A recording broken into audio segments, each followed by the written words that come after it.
ছোট্ট ইসলামিক গল্প। শর্ট ছেলেটি একটি ছোট গ্রামে থাকতো একটি ছেলে, তার নাম ছিল রাশেদ। রাশেদ খুব সৎ এবং আল্লাহ ভীরু ছিল। তার মা সব সময় তাকে বলতেন, বাবা, সব সময় সত্য কথা বলবে, আল্লাহ সব কিছু দেখেন।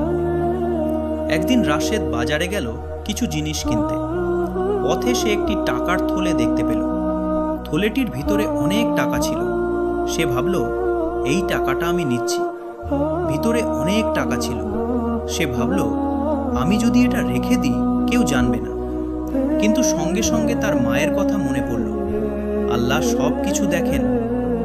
রাশেদ সিদ্ধান্ত নিল টাকাগুলো মালিককে ফিরিয়ে দেবে। কিছুক্ষণ পর একজন বৃদ্ধ লোক দৌড়াতে দৌড়াতে এসে বললেন, বাবা, তুমি কি কোনো টাকার থলে দেখেছ? আমি আমার সব টাকা হারিয়ে ফেলেছি।